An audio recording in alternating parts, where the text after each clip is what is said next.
Chrissy Somers of Families on the Fox in this adorable atrium at 100 Grapes in downtown St. Charles. I think we're both having Sauvignon Blanc. Yeah, we are. It's wine from Michigan that Corey and Laura, the owners of 100 Grapes, a private label. And this is just a really beautiful little spot if you have not been here.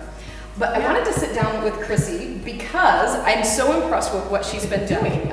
You just started Families on the Fox in what, fall last year? September of 2018, so not even a year old. Yeah. Okay. Yeah. And she has been able to do what so many organizations have wanted to do and have tried to do, and I know because I've been in all those conversations a few years ago about there needs to be one resource because you have the chamber and you have the park district and you have all these events and there's not one place for someone to go, and the Fox Valleys is such a rich area of activity, right? And somehow, you have managed to do something that these people that had organizations, budgets, staff, and you are one woman that did this, so my hat's off to you. I'm impressed. Thank you. And so that's why I wanted to sit down and talk with you today. So so first of all, how did you even get the idea? Okay, so I was a teacher for 9 years before doing Families on the Fox, and I decided after having our third, financially it didn't make sense for me to go back in the classroom. In fact, I was losing money being a teacher. So we decided I would stay home. We had one child going to school and 2 kids at home with me, and within a week of me being a stay-at-home mom, I realized just how hard that job was, and I was like, I need to get out of the house as often as I can. But there was, like you said, no one spot that had everything.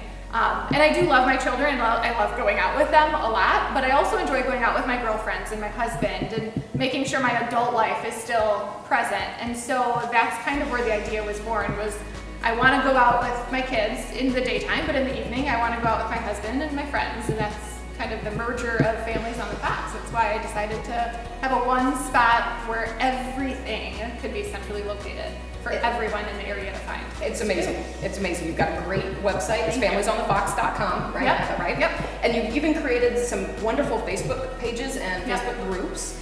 And so when you first started, did you create the website? Did you start with Facebook? Tell me a little bit of how you actually, from the moment of going, okay, this is a really great idea. Yeah. How did you actually? So I started with Facebook first, just letting everyone in the area know that, hey, this website is coming. It's not ready yet, but here are things that it will have. So it was months of late nights. And when I say late nights, it was 2, 3 a.m. Originally, my husband coded the website himself. So he went and coded everything. So I had a very clear vision of what I wanted it to look like, and I wanted it to be easy. So easy to navigate on your mobile device, easy to navigate on your iPads, your tablets, and also on your laptop. So he actually made that dream come true for me, and he, every time he would create something, he wanted me to see it. So it was checked, literally every single second and moment of the website's creation was checked by me. But we did start on Facebook first, got the name out, and then we launched the website in September of last year. Our Facebook pages started in July. So we had 2 months on Facebook before our website launched. But in that meantime too, I was also talking with local businesses to partner with me in terms of advertising on the website. So it was Facebook first, then the website, and then from a lot of the private messages I was getting from a lot of the Families on the Fox audience, which are dominantly women, they were messaging me, asking me questions and wanting to know how I did something with my kids, or how am I managing, or how did you create this? And I decided to create that Foxy Mamas group, which is a private women-only group. Sorry, guys. Sorry. But I just wanted a place for women to express their concerns without feeling like they were getting spammed with business owners who were wanting to sell something. And I don't even post Families on the Fox stuff on that private page. It's just women getting together and sharing concerns, and we're actually meeting, some of us are meeting for an event tomorrow. We just decided we're going to take the kids and we're going to go meet somewhere and hang out. So it's just creating a sense of community is really what I want. And that's what you have done so marvelously. And what's really cool is because we have a lot of conversations with larger companies or with local organizations where they're trying to manufacture what you create organically. And and our conversations are always, you've got to be authentic. Yes. Because nobody's going to follow some big corporation that has a faceless Facebook page, or And again, you can't just manipulate people, and you can't make this stuff up. And so that's what I think is so cool, is you kind of are a market disruptor, because you come into this area, really, and you're kind of scaring some of those big, the big guys, which I love. You know, I'm like, hey, because we compete against them too, right? You know, we're a small business, and and that's what I love, is because it's so 100% authentic. And to explain to those who are watching, the reason why we're having wine in the middle of the day is because you posted something which you like freely admitted. I don't know if it was in jest or serious. You don't have to confirm or deny about switching from coffee to wine at noon on some days. And so I'm like, all right, I'm gonna have wine. You're gonna test it out. I am. So that's why we're doing this. I actually walked in here to 100 Grapes with like my iced coffee cup just about done. Told Corey, I need my Sauvignon real quick. Need it now. Perfect. So I wanted to make sure I was being genuine with my audience. So in this area, in the Tri-Cities especially, but in any suburb, in any city, anywhere, I feel like women have this idea of having to be put together, having to be perfect, having to make sure everyone else thinks that they are together and everything's good, when in reality, that's not the case for anybody. Like, nobody has their shit together at all times. I'm sorry if that's not allowed, but again, this is me. But I just wanted to make sure people knew that you're not alone, and it's okay to struggle with these basic things, and it's okay to feel like you're, shitty mom, or a shitty wife, or a shitty significant other, or a shitty daughter. It's okay. It's normal. And if you're struggling with work-life balance, that's normal. And if you have a mental health disorder like anxiety or depression, it's normal. It is becoming more and more normal, but it's also taboo. People don't want to talk about it. And that's where, again, I'm an open book and I feel comfortable talking about it. And I feel like when you're comfortable talking about it, it makes people come out and realize, like, I should probably get help, especially for mental health disorders. And I think that's so crucial, and that's one of the things I enjoy about being a business owner, coming out of corporate, because I feel like I can be authentic, and I can be real, and I don't have to worry about, not getting the next promotion because, my boss doesn't like that, or there's a perception. And what I found is the more you share your story, number one, people don't feel alone. Right. They can get help, you're empowering them to get help, but then it just opens up that connection, because now you're real. Now you actually have real relationships with people. Exactly. It's not a facade, it's not the superficial, oh, hi, how are you doing? Oh, it's all good. Yeah.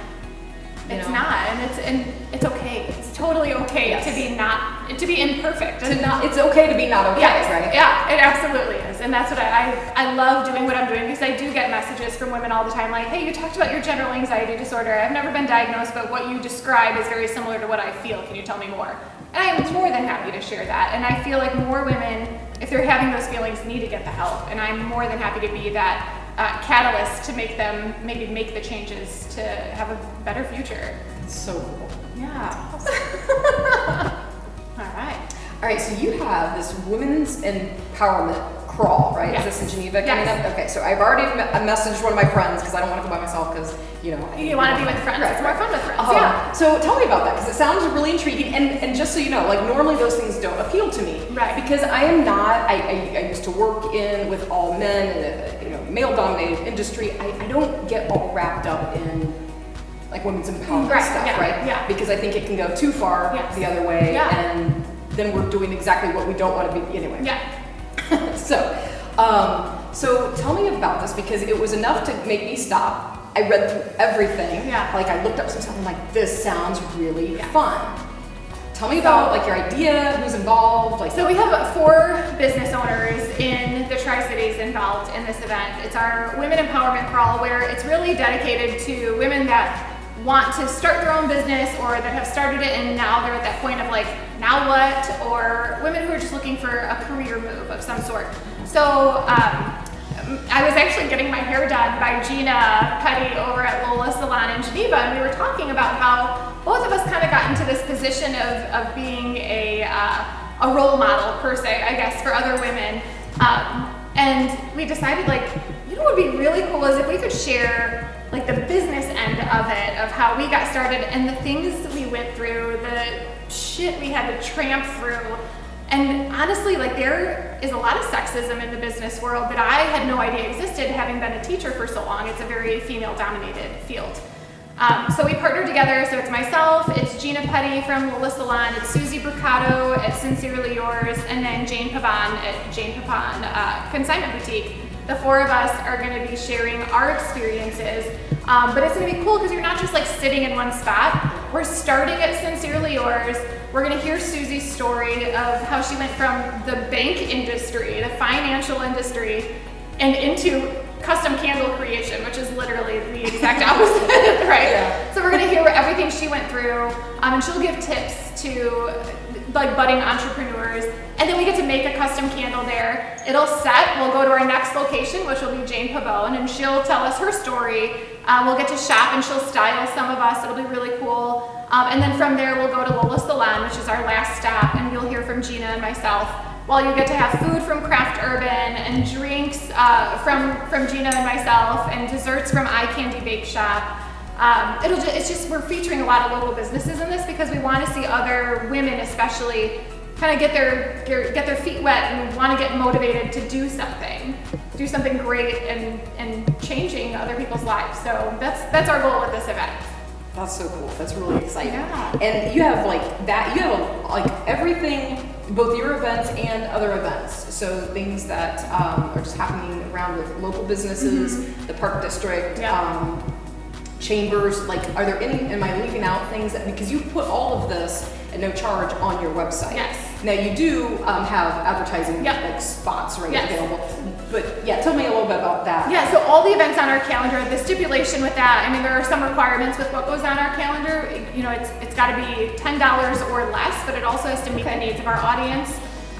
So if it's like I don't even want to say, if it doesn't meet the needs of my audience interests or just the demographics, I won't include it.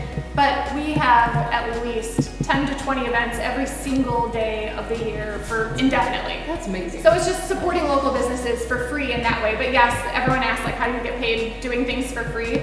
I have advertising spots, I have other forms of partnership, and that's how I'm a business, that's how I support my family. But I enjoy it. But I mean, like, you're a woman in business too, so like with marketing, you partner with small businesses a lot of times. Like, how do you know who to partner with or how to help them with, you know, your marketing background? That's a great question. We work with people who just really want that growth. We're looking for growth and that align with our core values. You know, that transparency, that integrity, that want that.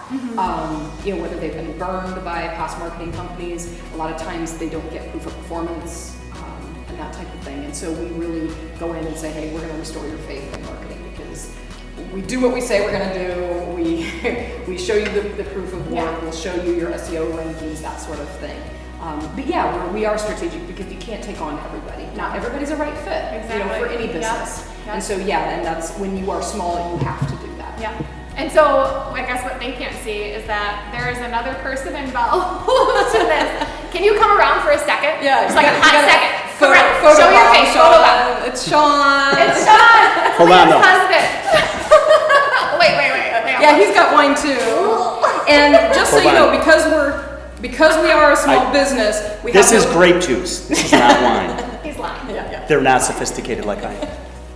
We have no continuity editor, so the levels of wine have probably changed, either gone up or down throughout the... Because we've been refilling. That's it. It magically appears.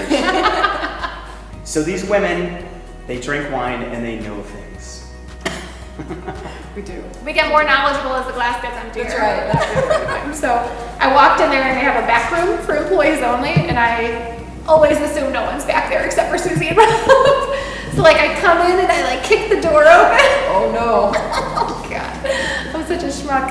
I'm like, do you guys miss me yet? No, they had like it wasn't like an official formal thing. It was someone they meet with regularly. But I was like, oh my god, I'm so sorry. I normally don't come in like this. They're like, yes you do. Well, here I am. See, that's why I don't do stuff like that, because I've done that. Like I have my silly moments, and I'm like, okay, I'm gonna be like, everyone's there to and I'm like, yeah, I can't do that anymore. All right, so with the Women Empowerment Crawl, we're all trying to help women in business or women trying to get into business in the Tri-Cities, but you've been in business for almost 6 years or 6 years? Yeah.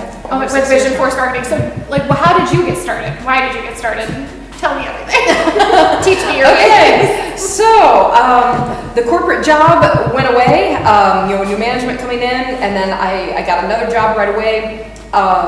And then within 3 months, I lost that one when that guy decided to let go of the whole team. So at that point, I was like, oh my goodness. Nishan had been talking about opening up our own business, right? He was like, we need to open our own business, and I'm like, okay. And he's like, what would you do? I'm like, marketing? Like, that's what I know. That's what I've been doing right, my whole career. And so we did. I got business cards printed, and we went to a Tony Robbins event, and I started pitching, right? And literally built it on using Facebook and social media because I couldn't even afford a GoDaddy website back then.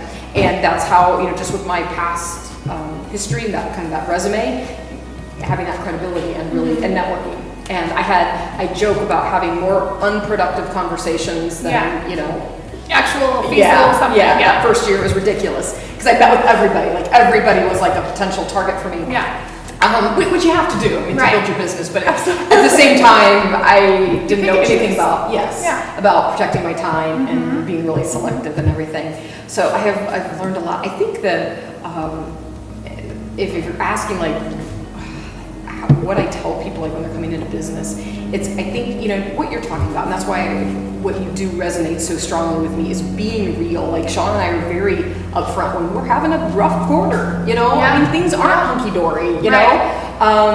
And anybody who's a small business owner that says it's hunky dory, they're lying. They are lying through their teeth because you aren't a small business owner because every small business owner goes through ups and downs. You all have cash flow. You get paid last. You pay your vendors, you pay your contractors, you pay your employees first. And so I think really just being honest with people. And with our clients have become friends. We have some clients that have turned into some of our best friends, which is awesome. Which is really cool. And that's why too I wanted to do this with you guys. You reached out and suggested doing this video, and I already met you guys through a different event, and I knew like being a husband and wife duo, which I'm sure you'll see Sean in a second. But again, what you guys did resonated with me, and so I was more than eager to do this video just because, again, we're supporting local businesses and wanting to genuinely see them succeed. Yes. And I think our missions are very similar, and it's perfect, and I love it. I couldn't have said it better myself. All right, I just want to give it back to Corey and his wife Laura. They're the owners of 100 Grapes right here in downtown St. Charles. And do you want to talk about some of the events? Yes. So Corey, obviously, I'm going to throw it to him too for this. I'm hosting a Families on the Facts event here, but it all spawned off of the idea that Corey had. Corey has events here several times per month. So Corey, talk to those events. Absolutely. Here at 100 Grapes, we have all sorts of things going on. Every other Wednesday, we have a wino bingo. It's just bingo pretty much, but we have wine, so it's wino bingo. But yeah, the event we're doing with Chrissy and Families on the Fox is we'll have the ladies out, do a tasting. Riverside Pizza, and then do some wino bingo. And some really awesome prizes. Like there is a prize valued at almost $200 from Arcata Theater coming in. So we have huge prizes for wino bingo. Absolutely. But yeah, other than that, we have all sorts of things going on. Check out our events page on our Facebook. 100 Grapes Wine Tasting Room. We do trivia nights, we do crafting nights, all sorts of things, getting people in from the community and local business support. Yeah. Awesome. And I'm going to leave with one of these. We're watching you. You're on camera to see that. What? A little about our wines here. We only sell our wines, 100 Grapes wine here in St. Charles is the only place you can get it. The wife and I, Laura, we both have our degrees in teaching and in math. So if you come in, there's a common theme with all the names of our wines and the labels. We created and designed them all ourselves. So everything that you see and hear, including the copy, everything written on our menus, on our bottles is done by us. So we're just a two-man, woman and man team and behind the wine. So come on in and hear our story, drink our wines, and tell us what you think.